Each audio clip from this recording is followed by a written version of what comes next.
Welcome to another episode of Vulgarian Recommends.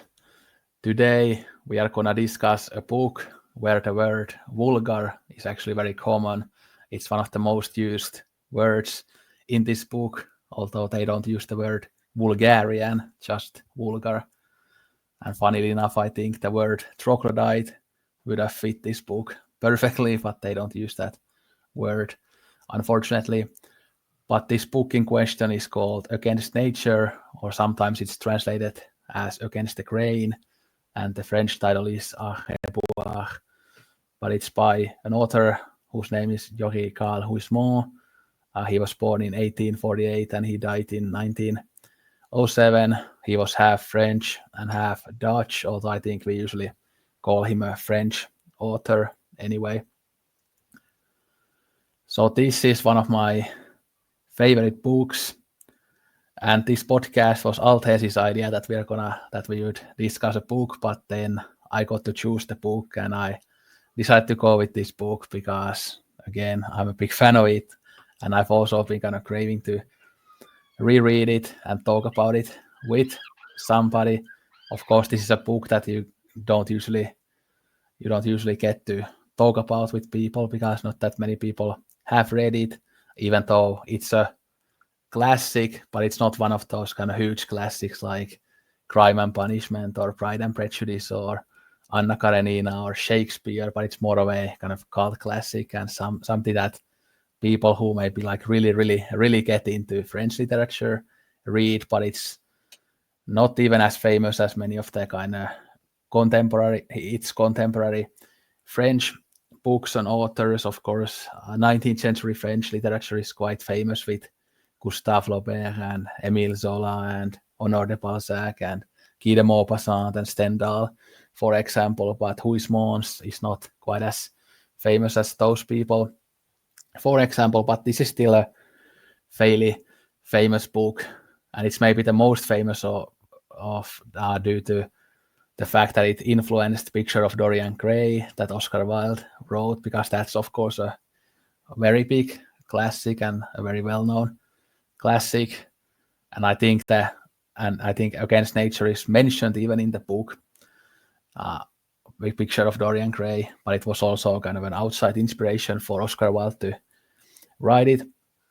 And I have this Penguin Classics Black Spine edition here with this great cover that fits the book really well, but I think this is also available in Oxford World's Classics and probably in many other editions as well, but this is translated by Robert Baldick, and it's a very readable and beautiful translation. I always wonder that if my French was good enough, that this would probably be an amazing book to read in the original French.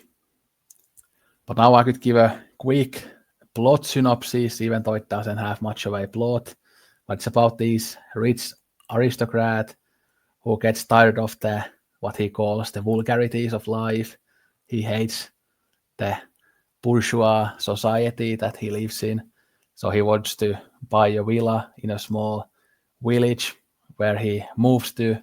Then he has a couple of servants there, and he just wants to live and experience all types of beautiful aesthetic experiences. And he loves jewelry and perfumes and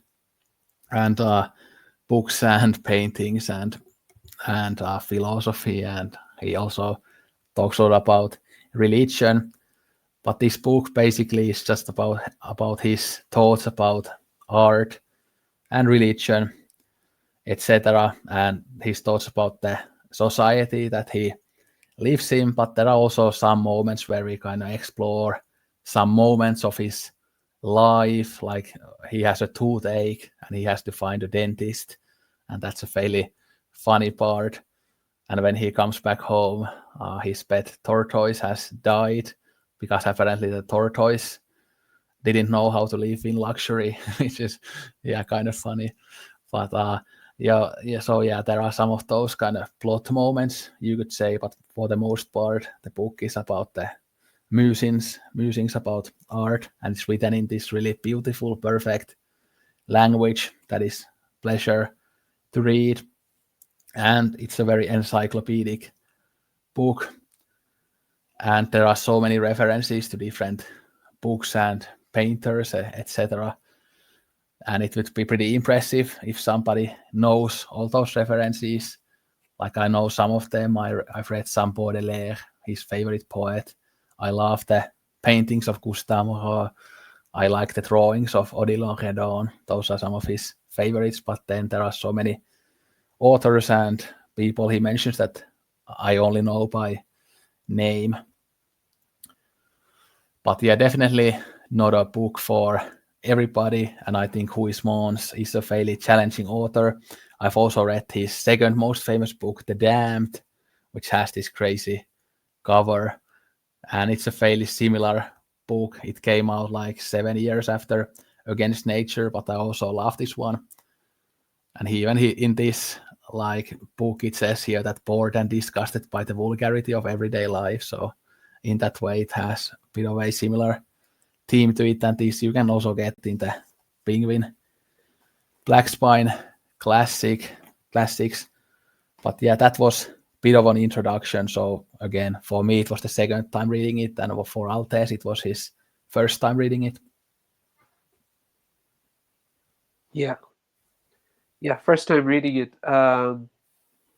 When I kind of came across the book, like it was good that you suggested it for that first conversation. But I had gone to this exhibition here. They had at Tate Britain, John Singer Sargent in fashion, which was a really great exhibition. And then you can even see some of the, I don't know if this, you can imagine uh, the main character Desasantes in this world a little bit.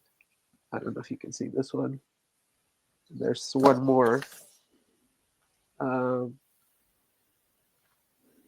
yeah, you can see these gentlemen here, and you can imagine Desasantes living in this world. Uh, and when I came out of this exhibit, they had the bookshop just outside, and they had some books lined up that were tied thematically, or they presented as tied thematically to that exhibit, and obviously this was there. Uh, um, and then I remember like I sent you a picture or something. I don't even remember how, but you had mentioned then, oh, it's your favorite book, and I thought, oh, what a coincidence. So when you suggested it, yes, I was all for it because I was like, oh, okay, get a chance to finally read this one and kind of connect it with some of the Sargent stuff I saw.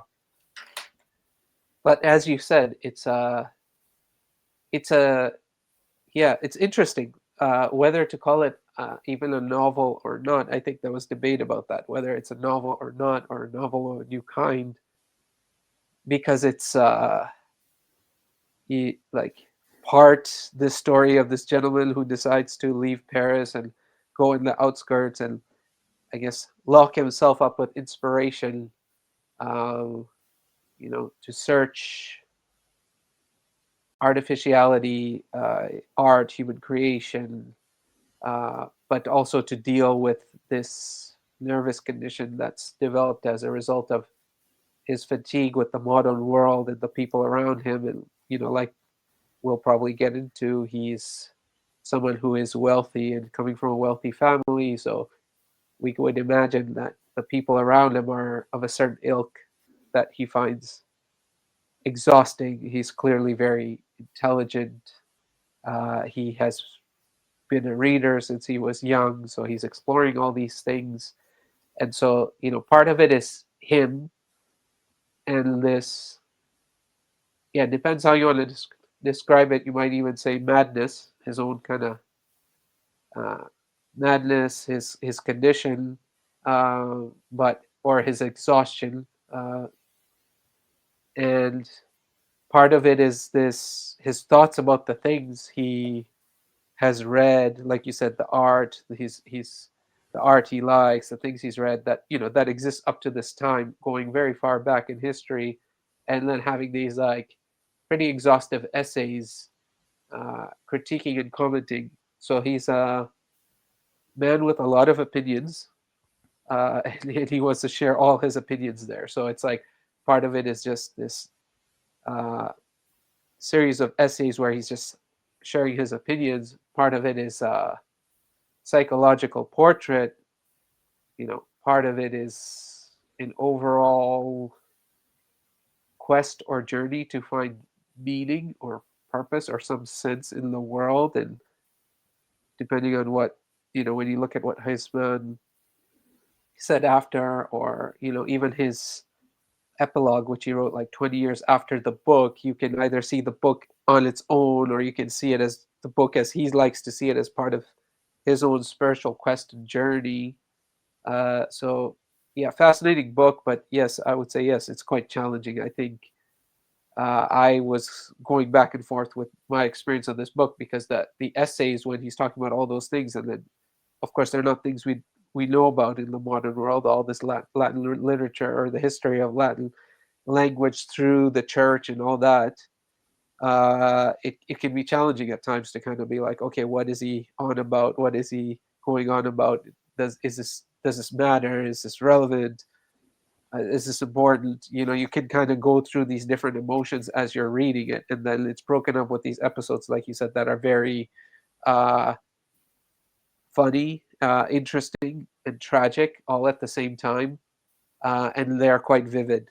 So, um, yeah, it's a work. It's a work that has. I mean, it has incredible layers of like description and detail about so many things that it's unreal. And Guzman himself said that he researched all that in writing the book. So that's absolutely incredible that he just researched all those things, and then he created the character and an opinion. Uh, that's quite that's quite a thing, piece of work that he's created. Fascinating.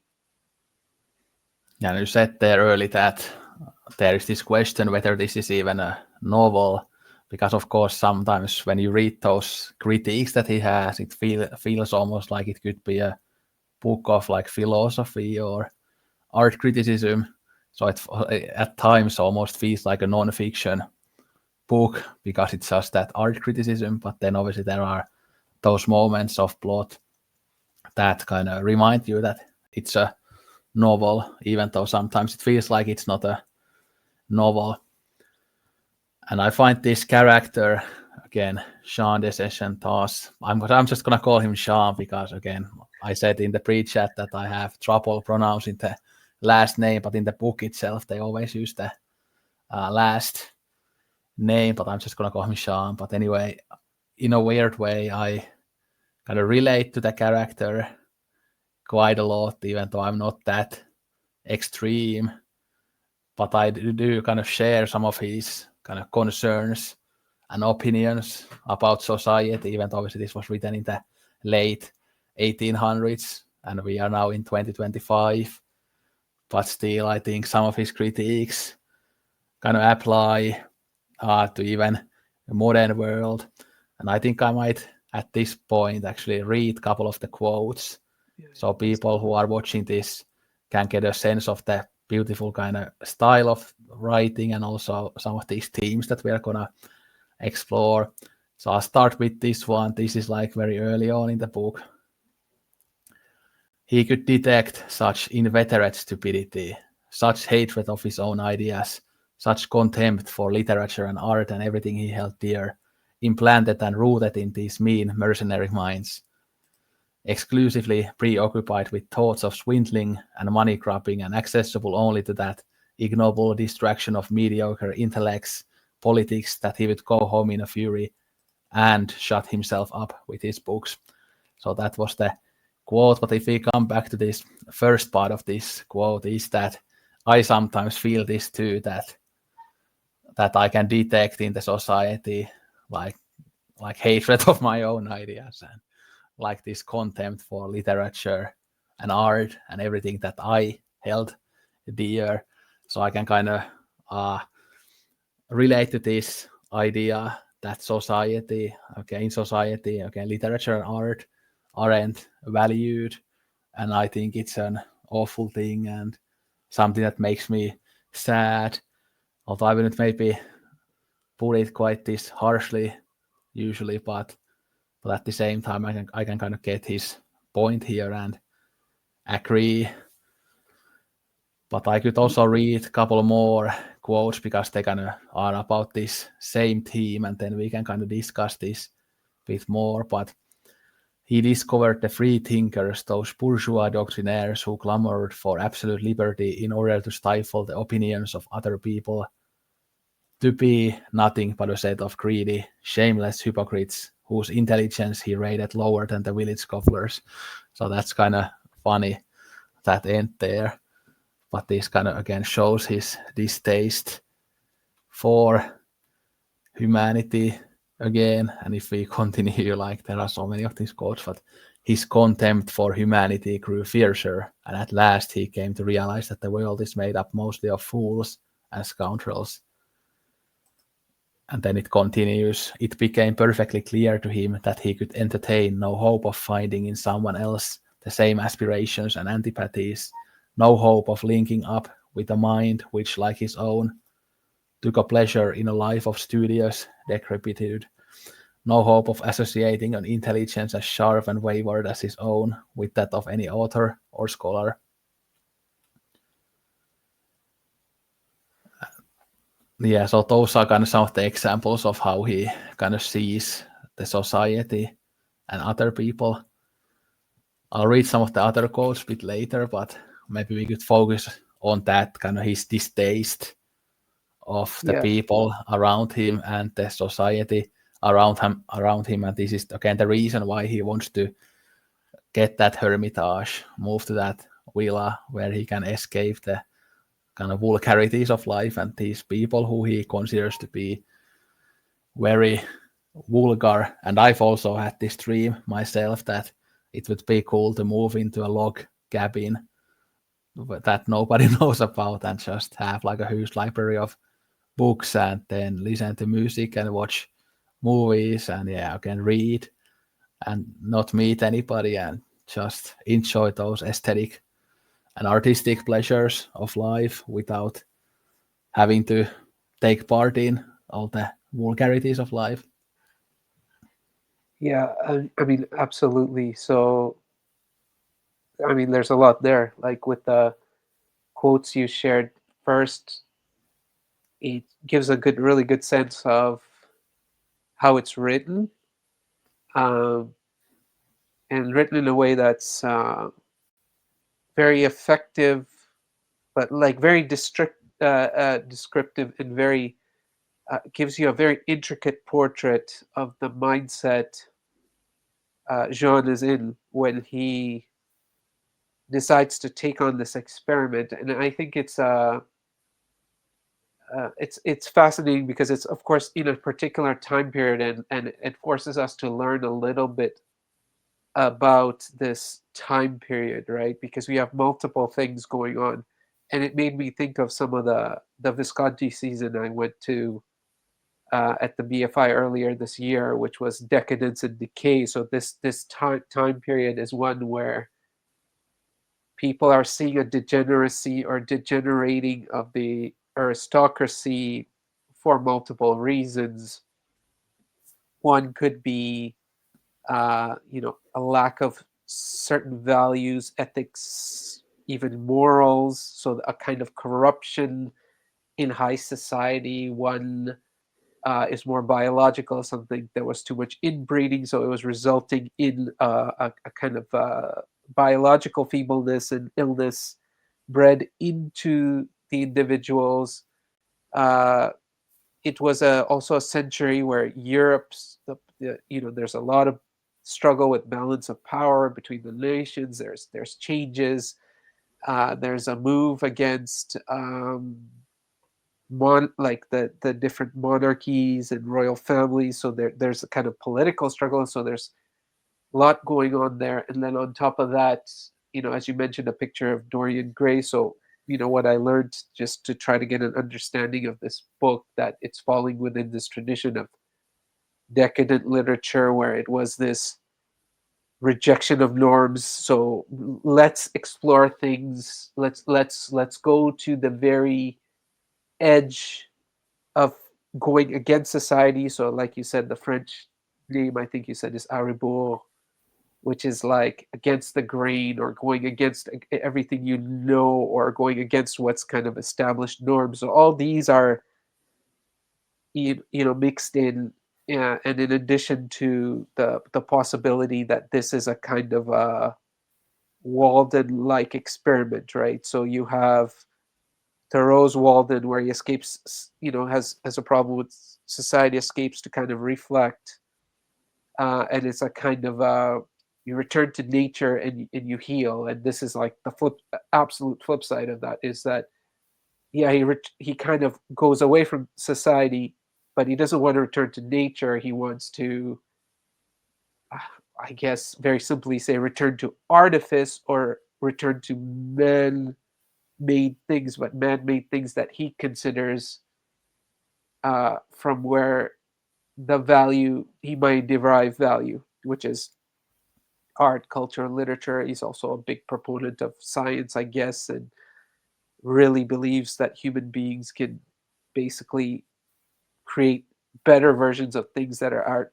in nature. So all this concoction of different forces are like embedded in this experiment of this character that's created, and then with these quotes that you've shared, you get a sense of where his mind is as he's deciding to go into this experiment. And in that way, I think mostly we have two things: one, timeline moving forward as he's undertaking this experiment, and how he goes through that, but then flashbacks into his own history and things from his past. So, like, yeah, very interesting quotes that you shared.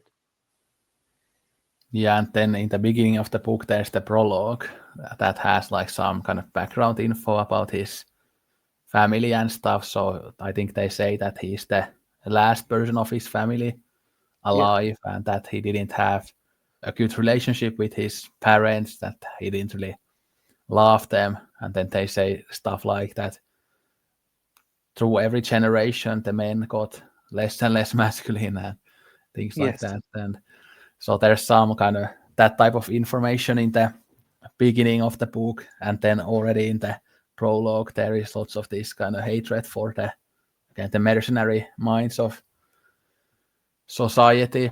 Yeah. And of course there are some parts of this book where he kind of where there's this maybe kind of contradictions in his character, where he kind of starts to, for a little bit, kind of he starts to think that maybe he should kind of meet up with people, or maybe he should, or maybe he would actually enjoy some of the art that he hates, but then he always kind of his mind kind of makes him go back to his own kind of rigid ideals and stuff. And of course, the funny thing is in the end when he meets that doctor, and the doctor says that yeah, you should go back to civilization and live with other people, and this living in a villa is not good for your health. And then obviously Sean is just crushed by that he has to go back to Paris and start living a normal life again, because he doesn't want to do that. But he ends up doing that because the doctor advises him to do so. Yeah. Yeah, that's I mean that's really like fascinating as we're discussing it, because I'm here. It's adding another layer already to the book. So I'm, as you had mentioned earlier, that we all can. And this is why it's an important book, because it's undertaking to go on a journey that, and albeit artificial because it's in the form of a book, but it is something that there's a thought that when you get fatigued, let me retire into this and just mind this alone. And I think we all have this thought, and especially as fans of cinema and world cinema and stuff like that, that what if you just mind all these things, literature, cinema, art, can you get one uh, a better understanding of what's going on here, right? And by what's going on here, meaning the world. Like what's going on. I think he this book is starts with an advocating of, okay, some people have been mining nature. I think that was what it was. It was very much, there was a naturalistic movement till now. So there,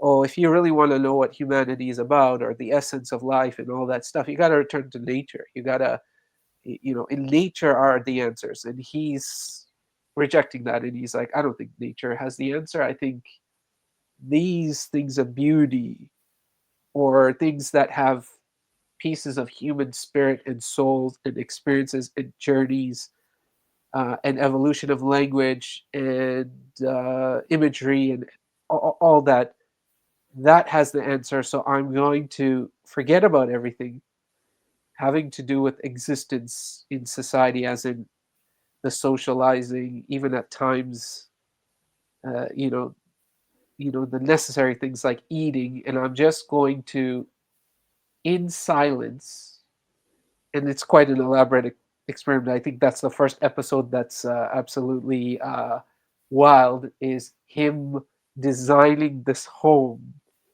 and creating a home that is fit for this experiment.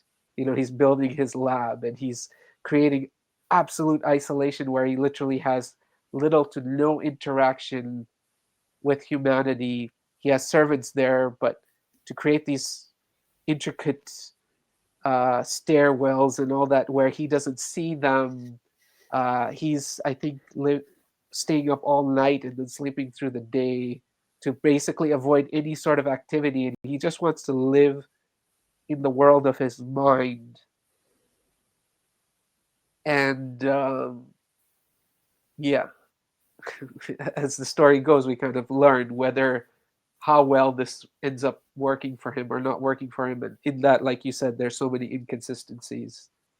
Uh, one of the best ones, or the funnest ones, are the ones about Dickens, where he's very uh, critical of the puritanism and simplicity of the Dickens novels, and then all of a sudden gets into Dickens and now wants to visit London and see the London of Dickens. So, uh, yeah, very, very wild journey we go on through this book.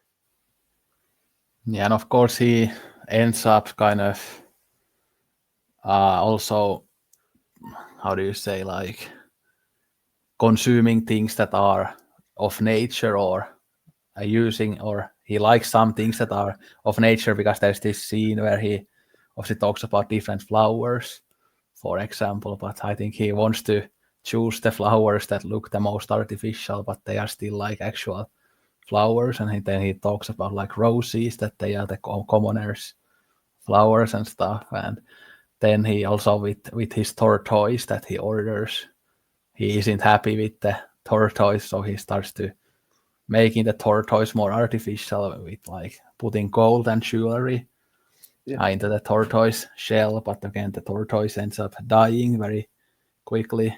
I think it's already like base like 35 or something that the tortoise dies. But he has these things of nature, but then he tries to make the things of nature artificial. yeah, and he has like different, I guess, theses, you would say. Like, he kind of starts out early in his first exploration. I think one of the initial explorations as he's setting up his house is of color. So he starts with his preference for orange, and then he corresponds that to personality traits. So, like, okay, of the three, he preferred orange. So, confirming his own example, the truth of a theory to which he attributed most mathematical validity, to wit, that there exists a close correspondence between the sensual makeup of a person with a truly artistic temperament and whatever color that person reacts to most strongly and sympathetically. So, and then of course, there's this huge paragraph where he starts talking about the different colors and the kind of personality traits and interests of the individuals. And then, like, the different colors he has, like pearl gray and violet and all that. And it's like, I think this is one of the parts that put me in awe of the book, is the level of description and detail and like breakdown. Like, we don't think about any individual color, for example, or color schemes in the level of detail he's going about it. And like you said, as we go through it, it's one thing after another, after another, after another, building up on this similar, almost repetition of analysis.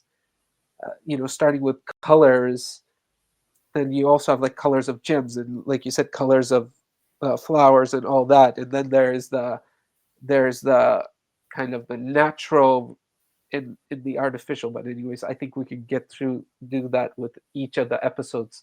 So I think that's the first episode, is him setting up his house, right, and sitting there and thinking about materials, colors, atmosphere, mood, uh, to enhance his undertaking.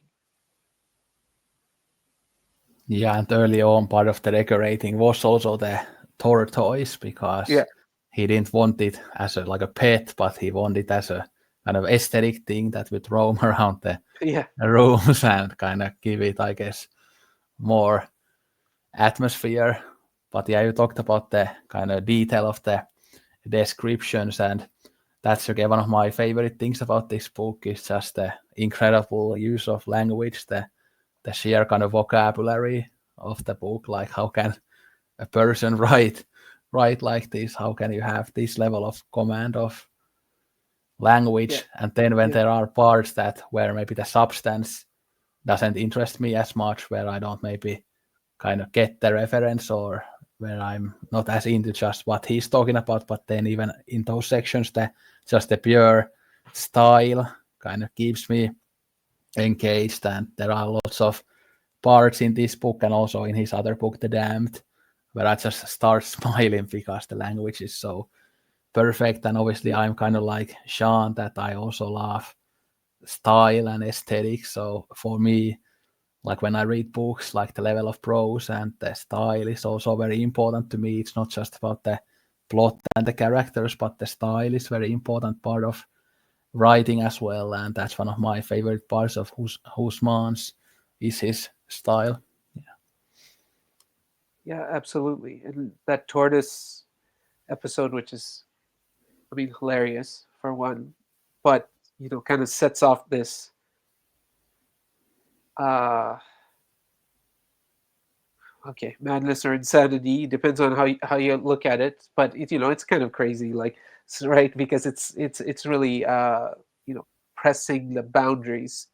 So what I understood from that episode as well, and what I find interesting, is that he's taking nature in a way. He may be mocking this idea of nature, because he has an what it is a man-made, whether you call that artificial or not, surrounding, and he has rugs and whatnot, and he decides, oh, what is the best ornament. So the fact that, like you said, he's choosing a furniture piece, an ornament, or something to set off, uh, the brightness in his carpet. Uh, he's takes a tortoise, which is obviously not an accidental thing, because I mean, it's presented as an accidental thing. He's walking by a pet shop and, this might be the perfect thing to put on my carpet, and achieve that effect I need. But what he's doing is also taking something that's natural, that has been taken out of nature, and now he is going to use it as artifice. And he furthers that with that whole episode of gilding it in gold, and then deciding which combination of organic and synthetic jewels he's going to put on the buckle, the golden buckle he puts over the tortoise. And I think that's an interesting imagery right, of that tortoise. So that's the other thing that you also said. It's the language, the detail, the description, but the imagery it creates. Like you can really vividly see this tortoise in what his living space is, and this tortoise walking around and all that. But visually, you can also see artifice in nature or man-made things and in things created by nature existing, but man can now use that nature uh, in any way that chooses, and in a way at least in John's mindset at that time, to enhance it, to make it better somehow than it is in its own natural circumstance. But it's really to serve the point of the art or the decor. I don't know if I can quite capture that, but I thought that's quite profound. That whole scene can be created and have all these aspects: the humorous aspect, the detail, but then the I guess the philosophical or thematic underpinnings. Yeah, and of course with the aesthetics, he is also as into like how his like home smells. So I mean, we Yeah, briefly mentioned that the perfumes, but he's absolutely obsessed about those things as well, and he kind of sees like the sense of smell as a kind of, I guess, an art, or he yeah, liked perfumes as art, which I've never really thought about that in like real life, even though obviously it's pleasant when you smell something that smells good, like whether it's food or a perfume or whatever. But I've never thought of it as art or something that special. But Sean really kind of takes in all those, or he takes art in kind of throughout all of his senses. You could say whether it's the taste or smell, or his ears when he listens to music, or his eyes when he sees beautiful paintings. absolutely. Uh, that I agree with you that that part was uh, quite powerful, where he's going into the sense and describing the different scents, because I don't think I've ever heard so many scents described, like even the all the scents of the flowers, like the different flowers and the scent they give off and give with such detail. I just could not comprehend how Huisman himself, like how he came up with that description. Like how carefully do you have to kind of smell something and experience something and then be able to put it into words? So this sort of, I think it's synesthesia, is also a very elaborate and interesting part of the book, because there's also one episode where he's tasting different liquors and he's describing them like music. So he's doing this synesthesia where it's like, smell creating an image, and taste creating a sound in a symphony. And that's a first of all a perspective I've never really even thought about, but it kind of makes sense once you get into the creative arts. But it's awe-inspiring how he does that, like, and how he even came up with that, or and how he would clearly have to think about it a lot to be able to express it in words, and then put it into the psychology of this person he's created, which, like you said, maybe just a version of himself, uh, to kind of go and explore all this. But it's a bit unreal. Like you just you don't quite know what to make of it. It can be overwhelming at times. We almost overdose on all that, like he does when he just packs his house full of flowers, and now the scents. There's so many scents that make him sick. Yeah, and I think that shows kind of true intelligence and genius when you don't just see a thing as one thing, but you can like really kind of imagine the thing in all of its different parts, and you can kind of break down it in words, like how you experience something in all of its parts. And this is weird that this kind of made me think about this TV show that came out in the 2000s called Prison Break, Oh because yeah, the main character, his name is Michael Scofield, and he has this kind of genius level intelligence in there. And there is this part where they interview like one of his like therapists, and the therapist says that Michael has this like a condition where he doesn't just see a chair, but he sees all the parts of the chair, like all the screws and everything. He sees that when a normal person just thinks that, oh, that's a chair. And yeah, that kind of made me think of kind of Huismans and Sean here, because he again has this ability to see all the parts of one thing, like whether it's a piece of art or something. He doesn't just see it as one piece of art, but he sees all the parts of the art. Yeah. yeah. Very true. Um, I was wondering if I could do this with you. Like, I was thinking of uh, sharing a quote and then asking you whether you agree or disagree with this. Because I Yeah. thought this was there. There are some things in the book which are interesting, like kind of just discussion points where you say, okay, do we agree with this?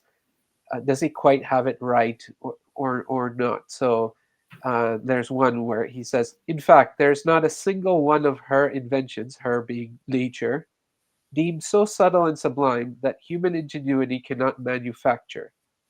No moonlit forest of Fontainebleau that cannot be reproduced by stage scenery under floodlighting. No cascade that cannot be imitated to perfection by hydraulic engineering. No rock that papier mache cannot counterfeit. No flower that carefully chosen taffeta and delicately colored paper cannot match.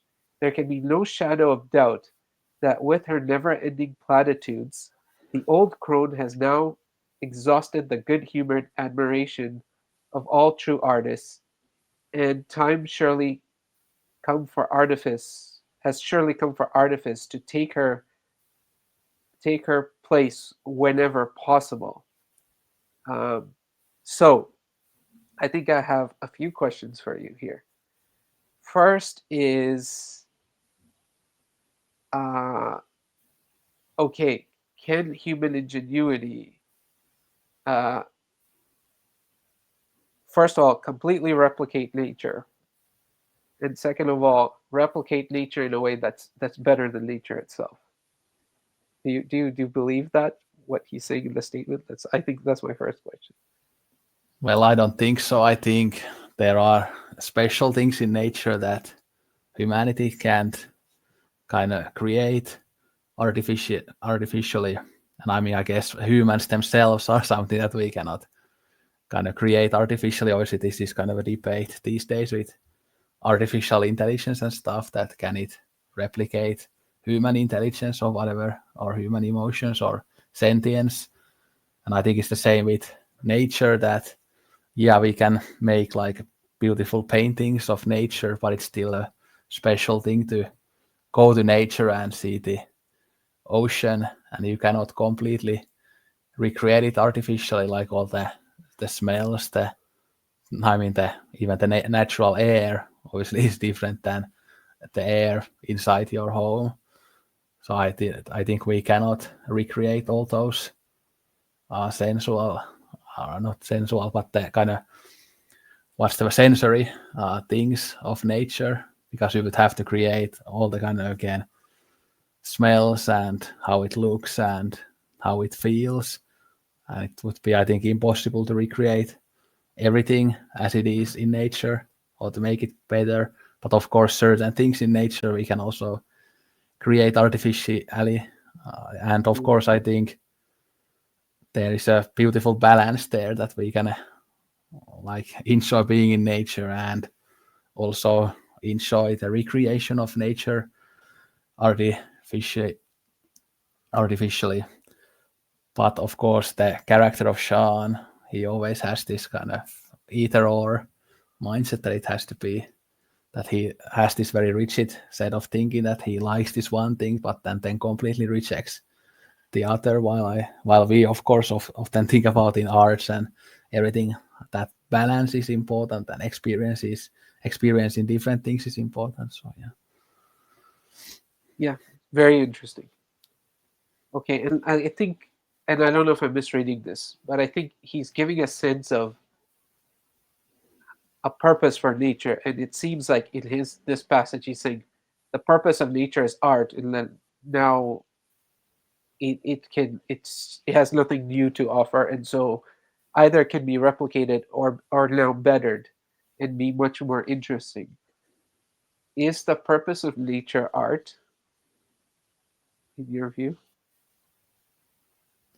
No, I don't think so. I think that Yeah, like well, the nature has different purposes. I think well, existence I think is the main purpose, that and survival is the main purpose of both humans and nature itself. And I think there is value in nature, even if we don't make art about it. yeah, But of course, art, as we always talk about, has so much value, and it's one of the most beautiful things in life. But it's not the only thing that matters. yeah. And like, do you think, because this is from the beginning, right? And he goes on quite a journey. Uh, it's incredible because, like you said, this is not a super long book, but the journey he goes on is quite significant. Do you feel like he would, because this is one thing I found interesting is when getting back to the end to think about this, does he still believe what he said at the beginning? So do you think near the end, even though it's kind of a, off the cliff ending really, it just stops, but do you think by the end he's reconsidering some of these points, or do you think he's still like, no, this he still thinks this is true, what he's saying earlier on? Well, I think he still thinks that it's true, but of course, we have like throughout the book a few times when he has these kind of brief doubts, Yeah, but he kind of has that type of mind that even though he sometimes can think of a alternative perspective, but he always kind of goes back to his own ways, and he doesn't manage to kind of escape yeah, who he is as a person.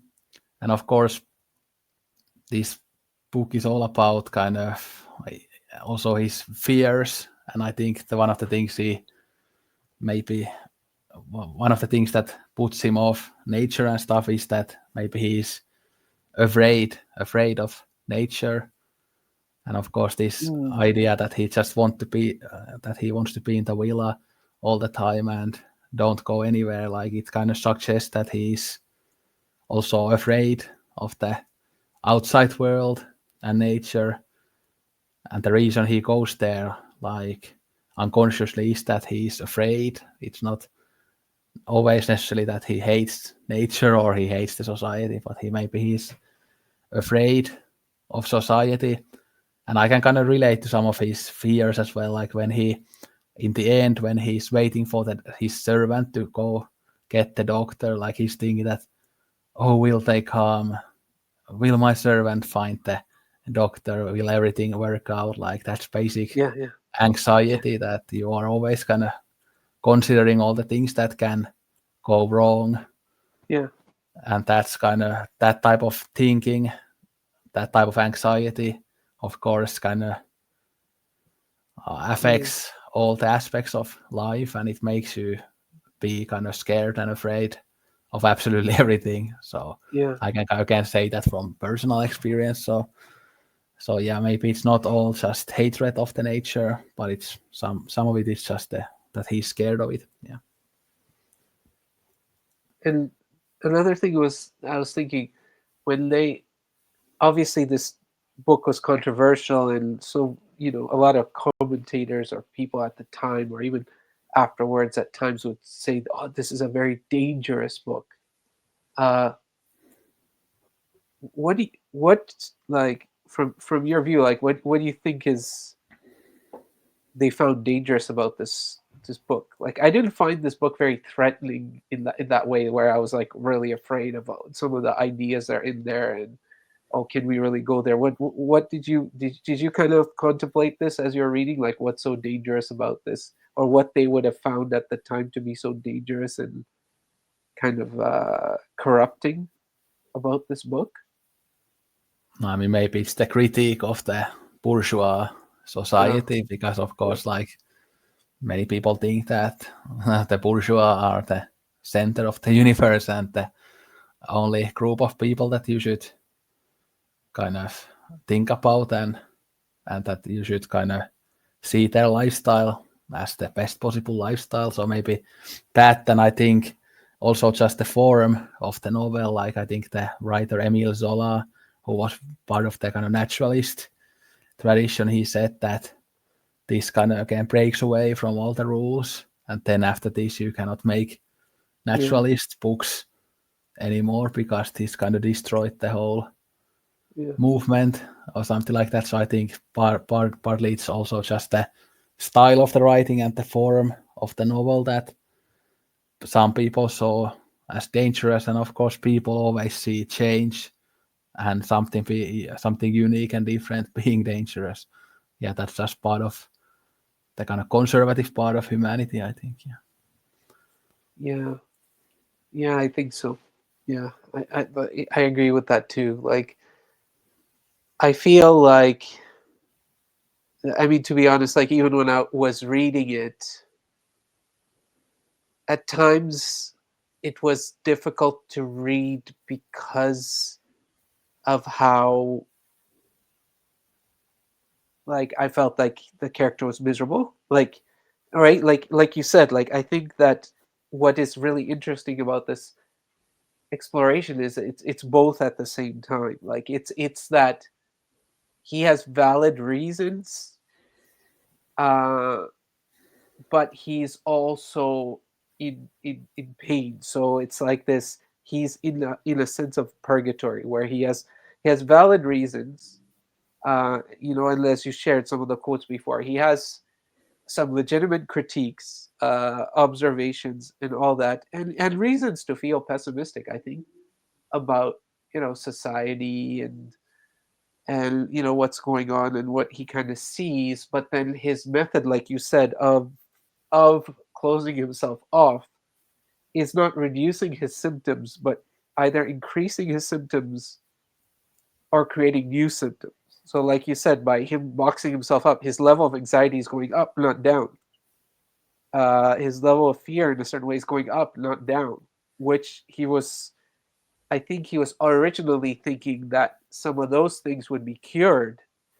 So he starts his journey with a sickness, and the sickness can be of many levels: a physical sickness, a moral sickness, a spiritual sickness, any number, you know, of all layers. And he's trying to go get well. I think he is self-medicating, right? So he's giving himself a diet, literally, of consuming this and this and this and living in this environment, and now I'm going to be better. And yet he's not getting better.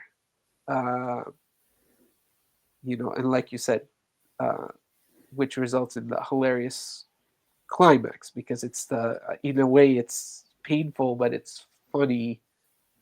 uh and so I think for me I was just like, okay, I guess the dangerous thing is someone putting on paper a lot of internal truth, some of the darkest things a person might be thinking or might be considering, or within that social class, because he had so much power that one of his earlier episodes that are a bit is a bit shocking and disturbing is where he goes and recruits this young man on the streets and like takes him to a brothel and basically like bankrolls all his future visits because he's just like, oh, anything can be manipulated, I can turn him into a criminal, I just have to introduce him to this element, and then there's going to be a hunger in him and a drive, and he's going to have to need this thing, and he's going to turn to criminality. So he's, you know, stuff like that. I think probably was shocking to people, right? The whole idea of that, or someone being so corrupt or having so much power that he can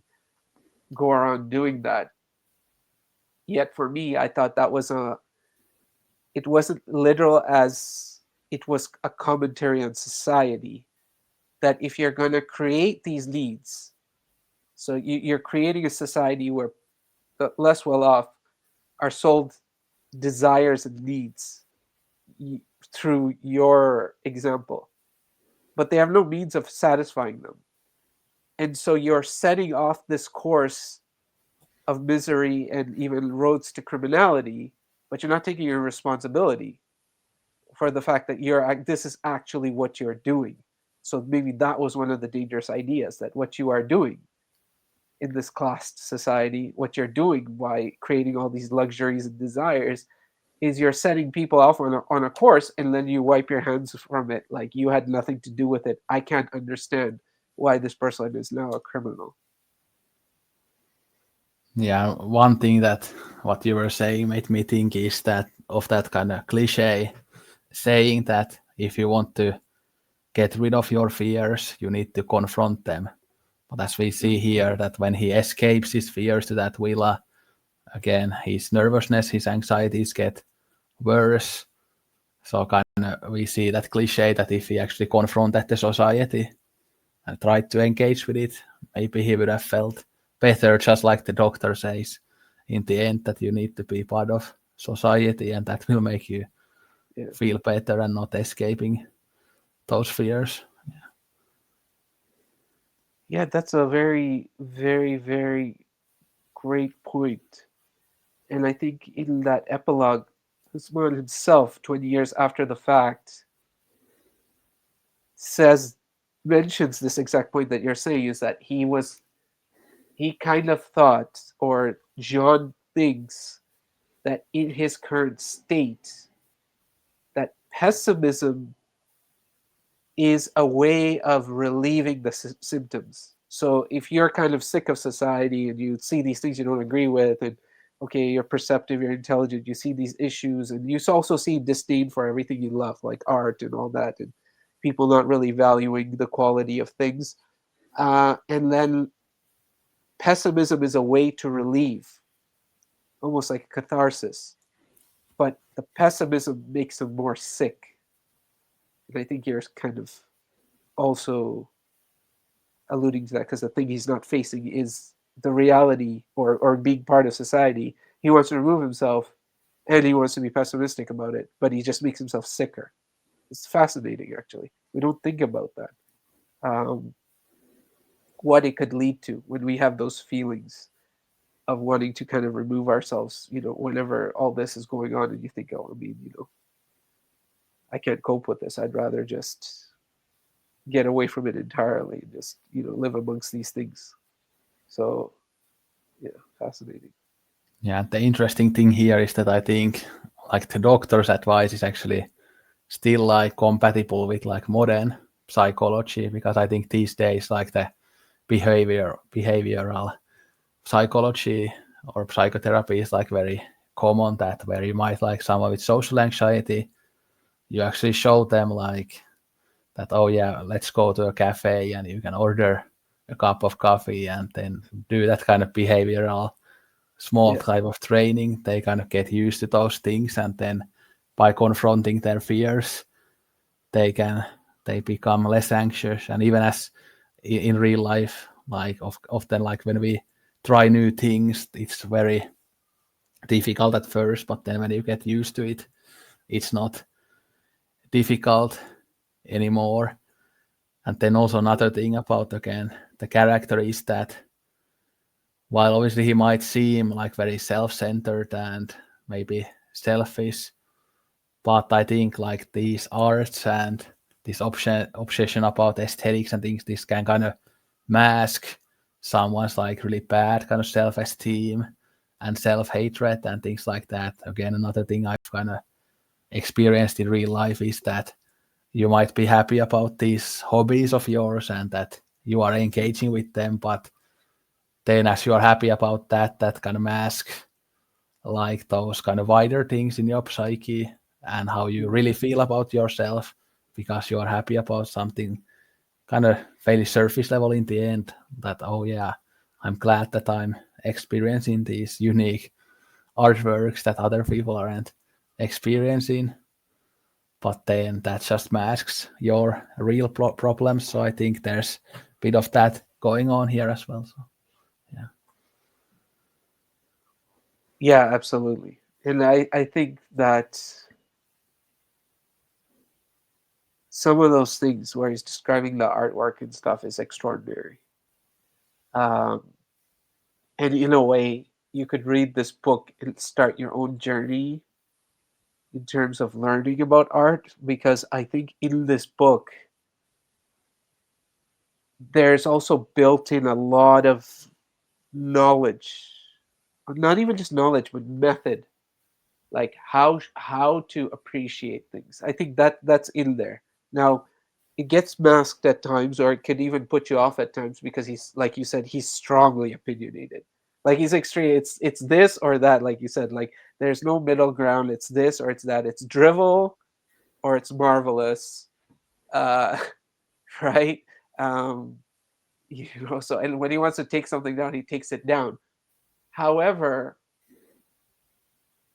how he takes it down has a method, or things that you could actually take that structure to actually think about things. Like, that's one part where he's describing that painting with Salambe, and he's just like, oh, I like this one because, and the way he's describing the motion, because I that's one thing that, there were many times where I was like, whoa, wait a minute, like, I never, he's looking at a painting, but he's seeing the scene, he's actually seeing motion. But we always think of painting as still, so it's like that aspect of it. And then how, I think relatability, I think he has a little bit about, how remote or how close you bring a piece of art, that if it looks, whether it looks like, whether you can see yourself or people can see themselves in it.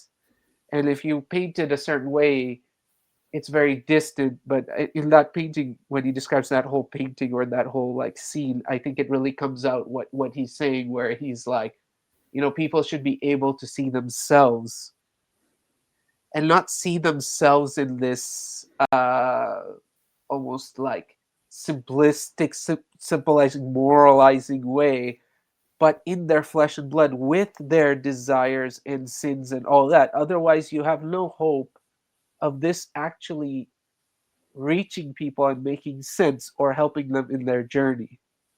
And in a way, this book itself is doing that, because they're showing this person in all his messiness, right? In a way, you can attack him as corrupt, but I feel like he's good, because he's from that class, and he's brave enough to come out and admit what being part of that class also means.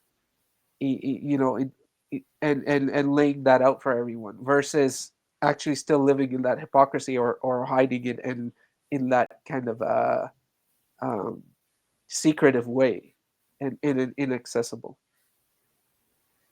yeah. And what you said about like him thinking that one should see themselves in a painting and in art, and maybe that's one of the reasons why he doesn't like the quote unquote common art, because then if people see themselves in art, and then common people see themselves in that common art, and then Yeah, if like Sean saw himself in that same art, it would kind of mean that he was in the same level with those commoners, even though obviously he thinks that he's something special. So obviously there's this part where he talks about Goya, and he loved Goya paintings, but now that they've become more popular, yeah, and obviously they are very popular, he now kind of rejects them because the commoners kind of ruin the experience of art. And of course, we sometimes think that after an artist creates a piece of art, that it's not their art anymore. Now it's the yeah, artwork of those people who consume it. But of course, Sean doesn't want to be like those other people. He needs that his own particular individual experience with aesthetics. And another point kind of relates to what you were saying kind of in the beginning of your comment is that you can use this book kind of as a guide. And I watched this one video on YouTube by a channel called Mayberry Book Club that I like a lot. And he's a big fan of Huysmans, and he said that when he read it, when he was younger, that he kind of took lots of these references and then started reading the books that Sean All right. Yeah, mentioned, yeah. I like because that channel obviously, too. yeah, and you can kind of obviously get lots of recommendations from Chateaubriand to Baudelaire and to many other things if you go through those recommendations. So, yeah. Yeah, I mean, yeah, you're hitting on a few things. One is, again, I don't mean it in an insulting way, but I think of of as the line between genius and madness is thin. So he's somewhere where in traversing that line constantly. And one of his areas of madness or genius, whichever way you want to look at it, is his absolute obsession to find the novel, like the novel things of life, like even in books. Oh, if too many people know about it, I'm not interested in that. If you want, oh well, diamonds are too common, or rubies are very vulgar because these are like what common women are putting on their pendants to look like they're bourgeois, and right, like some really you could say offensive opinions, but it's like part of his obsession of like everything has to be really novel, and one step further, that he has to have the most novel take of everything. So it was like, yeah, well, you think this is great Latin literature, but I don't think this is great Latin literature. I personally think this is the downfall of Latin literature. So he's very, I think it's a funny book to also read at this time where I think we are like at the height of like, I need to have an opinion, and the opinion, oh, it has to be novel, and I have to, right? There is a lot of searching, and I'm bringing the light to the people kind of thing that is kind of getting exaggerated in today's time. I don't mean to be rude about it, but I think to a certain extent there's something to be gained at reading this book at this time, because he's a very opinionated guy. Like he's very educated too, so I feel like I don't insult him because I feel he's earned his opinion. I think perhaps we may see a lot of opinions that are not earned. So he's very earned his opinion, because have you gone and read all that Latin from, like, I don't know, from the medieval times and all that to see what's what. So in that way, you have to give him credit for actually knowing something about what he's talking about. But at the same time, it's also his madness to always search for the novel things. It has to be different. It has to be novel. It has to be the furthest. It has to be something like, you know, most people have never read or even heard of, which is really fascinating. Uh, and it can be disheartening because you're like, when am I going to read all this to actually know exactly what he was talking about? Yeah, and I can relate to that kind of search for something unique and different, like with Yeah. like non-narrative films like Heroic Purgatory and things like that. And of course, I've always, not always, but sometimes always also had this idea that when something becomes very popular and common, that it cannot be that good. Like recent example is now that everybody is logging the new Paul Thomas Anderson film and giving it 5 stars. I've been really annoyed about that the last couple of days, and I've been thinking that can that kind of dollar store art house film be that good, that kind of middle brow stuff that all the broskies enjoy? Like, can it actually be like 5 star film? But everybody's just, yeah, it has the Paul Thomas Anderson name, so automatically 5 stars, 5 stars, yeah. But maybe it's actually really good. And of course, I do in actuality like lots of things that are very popular and common, but sometimes definitely start thinking that if something is really popular, that it might not be that good. Yeah. Yeah, and I think what you're sharing is actually the balance back. Like what you said is the balance back, right? Because you say you do like, some popular things, and you don't, of course, no person has to like everything that's popular, and you could like nothing that's popular. But I think that from what you're saying, that's a balance that's Jean doesn't quite have. Like he's a bit out up in the clouds, and then like you said, like there are moments where he does come down, um, and has that probably one of my favorite parts of the book is the whole Dickens episode. So he's, you know, it might be fun to kind of discuss this. So he goes from Dickens is Puritan, he has this simplistic kind of values, he's putting in his characters, it's not that deep, it's not whatever. And then he gets in a Dickens mood, which is interesting because, like you said, we have these parallels too in our lives. Sometimes, yeah, I don't feel like it. And then when all of a sudden, okay, I don't know, like this week I watched Blade. Like I really enjoyed it. And I hadn't seen that since I was like a teenager. And I went to the cinemas with my friend to like see it. Uh, and I had a good time. So, so he has that moment. And then he's like, oh, now I'm going to go to I'm going to go to London. That's one of my lifelong dreams. And what's interesting also in this book is how he's going in and out of things. So you almost think he is in London at a certain point by what he's describing, but he's not in London. He's, near the train station in a British restaurant before he goes to London, and he's trying to get a sense of what London might or might not be like and whether he wants to go or not. And at the same time, he's having a vision of how disappointed he was because one of the other places he really wanted to go to was like Flanders, which is like, okay, the Netherlands. And then, like he went there and how disappointed he was. Um,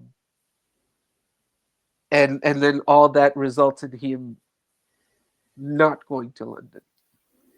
So, like, what did you think about that whole episode? First of all, do you enjoy that episode or like? Yeah, I enjoyed it, and that made me think that there's kind of some maybe truth to like Sean's experience with that. That of course we sometimes idolize these places that we've never been to. Like you see London in a film or something, and you think it looks so cool, but then when you actually go to the city, it could be very disappointing. Like Sean is imagining that it might be very disappointing due to the experience also in the Netherlands. So I think there's some truth there that although I think traveling is of course worth it and I enjoy it myself, but sometimes you might be disappointed, and sometimes places can be actually better in artificiality in a story than they are in real life, because of course in stories you usually have a idolized version of something that maybe doesn't show the bad sides of a city or a place. So Yeah, absolutely, absolutely. And I think in that whole episode, he's sharing a virtue of art and literature or even cinema, like that you don't think about because it's like in real life there's going to this place and seeing that thing, but in literature, for example, since we're talking about books, they're seeing that place at a certain time, maybe from the perspective of a certain character, and that's you can't recreate that, right? And then there is also the, I guess, being a casual observer in a way. Like if you read Dickens and you didn't get to be in those soot-filled areas during the Industrial Revolution with all that pollution, and then also you don't actually have to live in a flesh and blood sense, in real life sense, that experience, and like I don't know, the sickness and the squalor and the deprivation. Like you don't have to experience any of that, but you can experience it through art for a time period. So I think it's both kind of extolling a virtue of this, but it's also in a way making you quite aware that this someone who's bourgeois and well off, and then is reading this and then is going off with the pirates like he does and all that kind of stuff. It's all in a sense make believe and without direct consequences because they don't have to fully live through it, but they can kind of know what it's about. And so again, this goes back to the whole like, you know, truth and artificiality, like, you know, what's real and what's artificial, and, you know, does it have value because it's artificial? Does it have the highest value because it's artificial? Is it even better than the real thing because it's artificial, and all that? And you kind of just keep going back and forth in this book between these ideas. And what's good about it is makes you aware of that and makes you think about each of those factors. Yeah, and then when you experience it through the artificial means, there is more of that kind of escapism element there to escape Yeah, from reality and nature. But of course, if you go to a place like London in real life, like it's full of tourists, it can be yeah, dirty and stuff like that. But those things you don't have when you experience it through a book. Yeah, yeah. And sometimes even in that book, that person might be going through some of those things, like getting annoyed by tourists and stuff. But it's a whole, uh, yeah, it's a whole different experience. And then, of course, in our lives too, you've experienced it, I've experienced it, where maybe you've learned about a place through film, through books, through whatever, and of course, it's your dream to go. But what you experience is something totally different. That doesn't mean it's not great. Uh, but yeah, it's different. Like it's not the same. But yeah, like you said, I think his whole idea of fully saying I never go anywhere and I'm just gonna I'm gonna experience all this and know about all this just through this alone, uh, in a way, is preventing him from having the fullest, uh, I guess, reality. Like he doesn't see all the angles because he's not making himself experience the part where he's actually going. And even being disappointed, because being disappointed is a part of life, right? If you can't handle being disappointed, then I think living life is very hard. yeah, and I had this kind of interesting experience myself in London. That the city itself is like very magical and amazing, but then when you go back to your home where you have a leaking roof and annoying flatmates Yeah, and stuff like that, very quickly takes the magic away. So it's so like living in a place like London, yeah, there is lots of magic there, but then there is also that harsh reality of life at the same time that takes the magic away. So, yeah. yeah, absolutely. And then there's you yourself too. I mean, there can be, oh, I'm excited to see this exhibit, and it's so, you know, this great artist and whatever, and these artworks that are coming from all over the world and displayed, and then, you know, I've had that experience, and you like show up, and then you're really tired, like it's 9 o'clock, and you're tired, and you're just, you know, exhausted, and then you just can't fully, you want to experience it like in a way he's saying, you're in your house and it's there and you can stare at it forever, and you can control every aspect of your experience by making sure that, okay, if you need rest, you can take rest and then look at it. But sometimes the only thing you have is to look at all that imperfectly. Like you show up at the exhibit but you don't know, and you could have had a, I don't know, a bit of a misunderstanding with your partner. You could have had an issue with the bus getting there, and any number of things. And there it is, and you can only experience it in this imperfect way. Uh, you know, but also you can read uh, a book like this where it's being described. So I don't know. Uh, these are interesting things. Yeah. And of course, like I like another kind of real life example of this is that obviously I'm a huge fan of Japan, but who knows, like when I go there in the future, like will it be as amazing as I think based on kind of films and stuff that I've experienced and my love of culture that has come from lots of different types of art, like will it actually be as amazing as I think it is? So, Yeah, it's very fascinating. It's very fascinating. Um, yeah,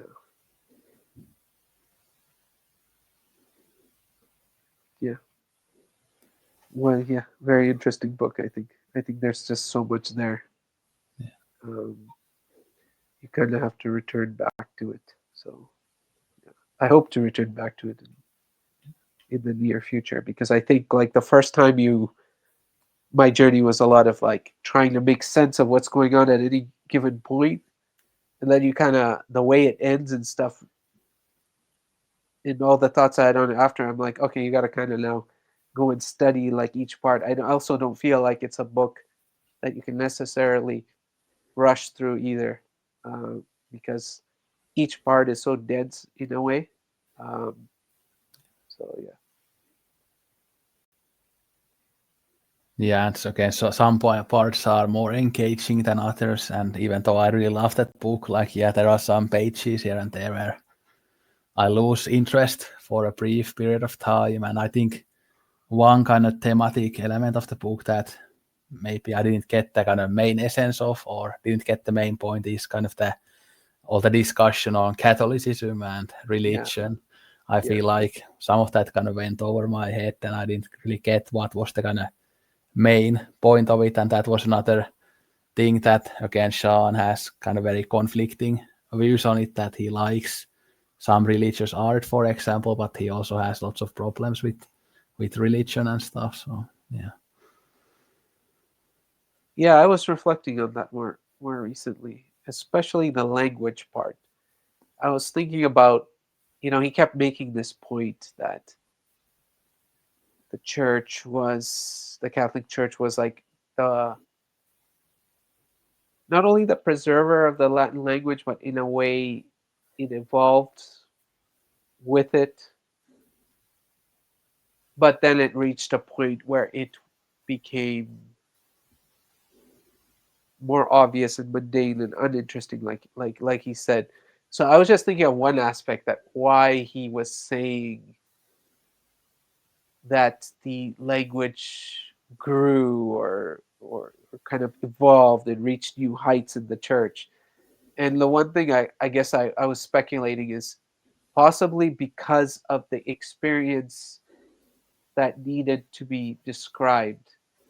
So, with kind of spirituality, spiritual experiences, uh, you can even say mystical experiences. You could also say, elaborations on love and values and humanity. Language had to grow and had to describe this new evolution of the internal world and struggles, and I guess even the journey, and the kind of the endpoints of the journey, and all that. So with that, you would have had to have a certain growth in the language. So at least I don't know if that's the case, but I was, like you said, I was just thinking about this, like, why did he say that? So I think there's a lot of that in this book. Like, you have to really think about, okay, then why did he say that, and what does he actually like, and what is he actually going for? Um, and And I apparently think, the sorry, go ahead. yeah, I think another kind of thing that kind of relates to religion here is that, of course, Christianity for many ways it's a kind of communal experience. I mean, your faith is very individual and personal in many ways, but there Yeah, are many of these communal kind of rituals and stuff, like going to the church and praying together and also helping other people. But of course, he doesn't really care about other people yeah, and that's a he good wants to point. escape other people. So to him, he kind of is missing out all those communal elements of religion. And then he is also kind of conflicted about his, I think, his Yeah, own personal relationship with religion. So yeah. yeah, exactly. You remember some episodes of kind of being part of the Jesuit order with like fondness, and then there are parts of it he doesn't like and all that. So I think there's that whole Yeah, I mean, we didn't even touch on all that, and I think I just don't know enough about all that aspect to fully get an appreciation. I started because of this book. I started looking a little bit to kind of understand. All right, when he's like, "Oh, I grew up in the Jesuit order," so what does that mean? Like, what must have been his experience like, or what are some of the kind of teachings and ideas, or the structure of that that he must have experienced, and what is he saying about that? So it really kind of there's just so many things you can mine in each of those books in this book, and then try learning something about it, and then get some sort of sense of what he's talking about, why he might have liked something and not liked something. Yeah. Yeah, I think here in the end I could go through some of the rest of the quotes. Oh yeah, please, yeah, Like I please. have a couple more. So well, this would have fit maybe better earlier on in the discussion, but already he had begun dreaming of a refined debate, a desert hermitage equipped with all modern conveniences, a snugly hidden ark on dry land in which he might take refuge from the incessant deluge of human stupidity. Like I love this deluge of human stupidity because it's so close to my own, the oceans of mass morality. So yeah, I like it. And That's great. then this is the last quote. Although there are, this is fairly long, so this is like from the, I think the last 20 or 30 pages. So secular music is a promiscuous art in that you cannot enjoy it at home by yourself as you can a book. To savor it, he would have had to join the mob of inveterate theater goers that fills the cirque d'hiver, where under a broiling sun and in a stifling atmosphere, you can see a hulking brute of a man waving his arms about and massacring disconnected snatches of Wagner to the huge delight of an ignorant crowd. Yeah. Yeah, those are great examples. Like, I mean, of the last one of this complete rejection of any kind of communal experience. And I can understand that, like, you know, what you're saying. Like, sometimes the communal experience can be distracting as well.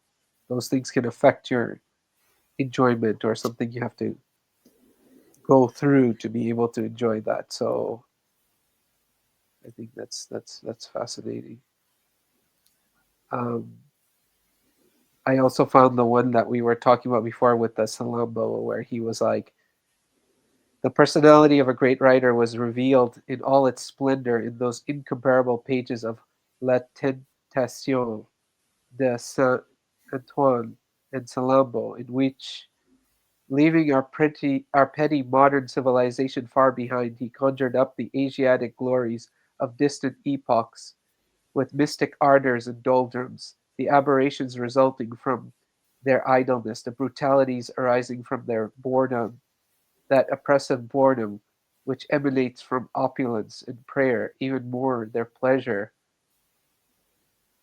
even before their pleasures have been fully enjoyed. So that, yeah, there's like that kind of elaborate language, you know, that, like you said, is quite captivating. Like, you know, the way it's expressed, and you know, sometimes that things are being expressed in ways you've never heard something be expressed.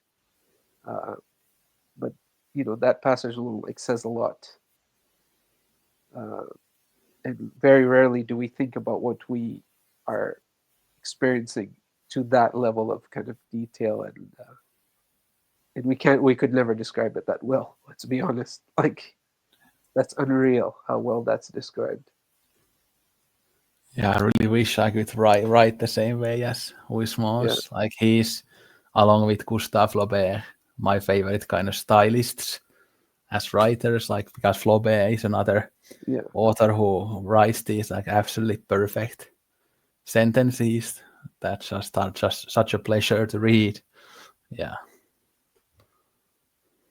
yeah. And I was also trying to look for this one amazing uh, quote where he talks about going into the past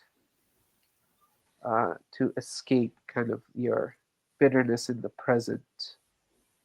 And the way he describes it is just so perfect, and it like makes sense that of a feeling that you've never heard described, that you've felt but has never been. I've never read it being described, and I'm like, I've felt that. I've felt that before, but I've never heard it described like that. Um, I didn't even think it was describable to that extent. Um, but I have so many, like I said, highlighted, so I don't even know if I'll find it right now. But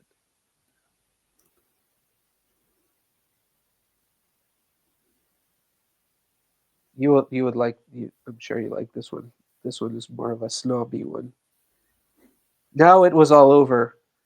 Once it had done its job, the plebs had been bled white in the interests of public hygiene, while the jovial bourgeois lorded it over the country, putting his trust in the power of his money and the contagiousness of his stupidity.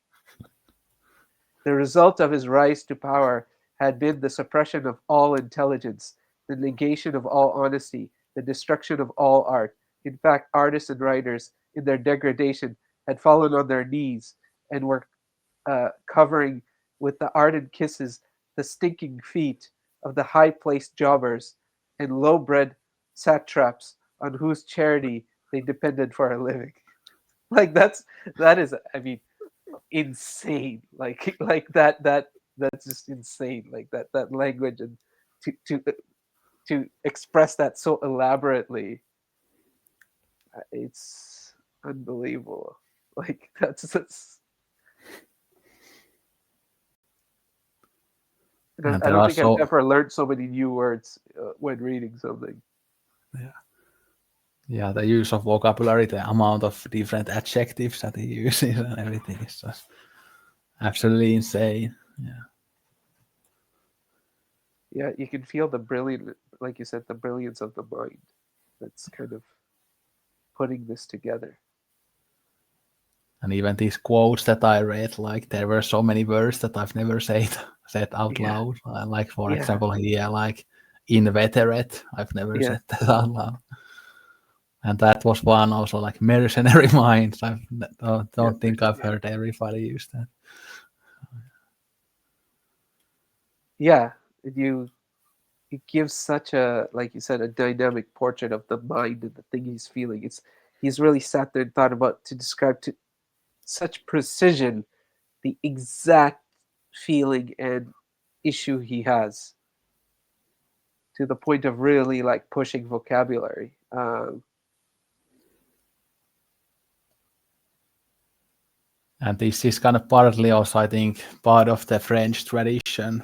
But I mean, both even in non-fiction, in philosophy, that they write these types of like very insanely kind of complicated sentences, Yeah, and some people hate it, some people like it. I mean, some people hate it because it's of course like more difficult and time consuming to read this type of stuff, because you might have to read a sentence a couple of times before you are gonna kind of understand it. Yeah.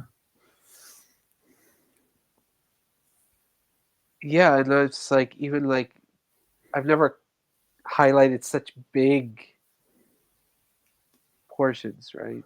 Like, under the lowering sky, in the humid atmosphere, the houses ooze black sweat, and their ventilators breathe foul odors. The horror of life becomes more apparent, and the grip of spleen more oppressive. The seeds of iniquity that lie in every man's heart begin to germinate. A craving for filthy pleasures takes hold of the puritanical, and the minds of respected citizens are visited by criminal desires. And yet here I am, warming myself in front of a blazing fire, while the basket of full blown flowers on the table fills the room with the scent of benzoin, geranium, and vetiver. In mid November, it is still springtime at Pantin in the Rue de Paris, and I can enjoy a quiet laugh at the expense of those timorous families who, in order to avoid the approach of winter, scuttle away at full speed to Antibes or Cannes. It's crazy. It's crazy. And like how many flowers, I've never known like all these different genus of flowers like in my life. Like, it was crazy. I was looking all those up that he decides, oh, I want to find real flowers that look fake. I mean, it was crazy. I think there was in the beginning of chapter 3, there was like his discussion of the Latin authors and stuff. Like there was some good stuff here as well. Like that restricted idiom with its limited stock of almost invariable constructions, without suppleness of syntax, without color, without even light and shade, pressed flat along all its seams and stripped of the crude but often picturesque expressions of earlier epochs. That idiom could, at a pinch, enunciate that pompous platitudes and vague commonplaces, endlessly repeated by the rhetoricians and poets of the time, but it was so tedious and unoriginal that in the study of linguistics you had to come down to the French style, current in the age of Louis XIV, to find another idiom so willfully debilitated, so solemnly tiresome and dull. Oh man. Like I wish I had more sophisticated accent to read this stuff. Yeah, I mean it's unreal, right? Like when you hear him talk. Oh yeah. Wow. Gosh. Yeah, so I would definitely recommend. I mean, both Against Nature and The Damned. The Yeah. People, both are great works. This other one is maybe even more decadent because it's about a guy writing a biography of Gilles de Rais, who was a monstrous 15th century child murderer, thought to be the original for Bluebeard. Yeah, so these have like satanic rituals and everything with the same use Oh of right. language as Right. this. So yeah, it's crazy stuff. Well, And I remember when I read this for the first time, I was already laughing at page 1 due to the brilliancy of the language. So. And the yeah. funny thing is, because you also mentioned in an email that you are reading Madame Bovary, because I Yeah. also read these two, Madame Bovary and this, like, I think in the same month. It was like end of 2020. So, Yeah, it's so interesting to read the two because they're both just, yeah, like you said, the language is and the way it's told. Um, yeah, yeah, really great. Yeah, I need to get back to that. Um, yeah, but I was also enjoying his like kind of his epilogue after as well, to kind of put this in the context of what his journey was, which I think is very interesting because he describes this book as the beginning of his kind of return to Catholicism, uh, so, which is fascinating. But that's a whole other thing to talk about. And you know, I'm not sure, like, because sometimes it's good to look at the work as it is, because you know that then I think you have to then think of that work as meaning something as a larger journey, and I don't think it needs to. I think it's enough as a standalone. Like, you don't have to necessarily see it in his own personal journey and kind of dark night of the soul kind of in his own life. Um, so and I'm glad that we were able to have such a great long discussion on it because obviously it was kind of, we didn't know how this would go, especially because yeah, I haven't had a long form chat on a kind of fiction book since high school. yeah, And funny thing is that one of the kind of assignments in high school for me was to do a kind of panel discussion of Edgar Allan Poe's The Mask of the Red Death. And obviously okay, Sean loves Edgar Allan Poe. yeah, So kind of like a funny detail. yeah, yeah. He loves Edgar Allan Poe. Yeah, you're right.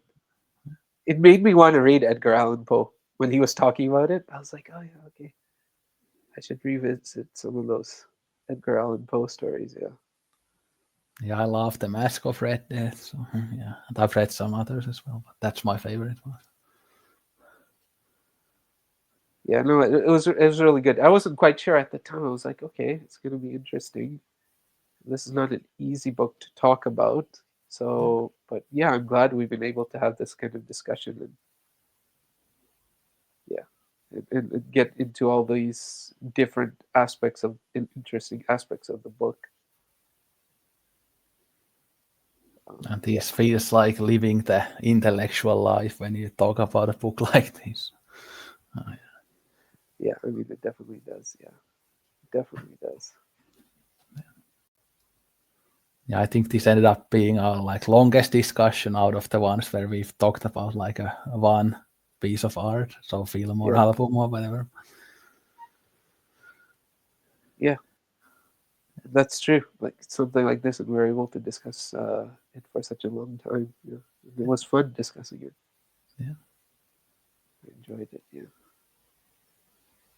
But yeah, people, let us know if you have read the books that what you think of it or what you think of Huysmans. I really want to also read other works from him. I've only read these two that I love. But yeah. Yeah, it'll be interesting to see if the people who have read it, if they have any comments and stuff. So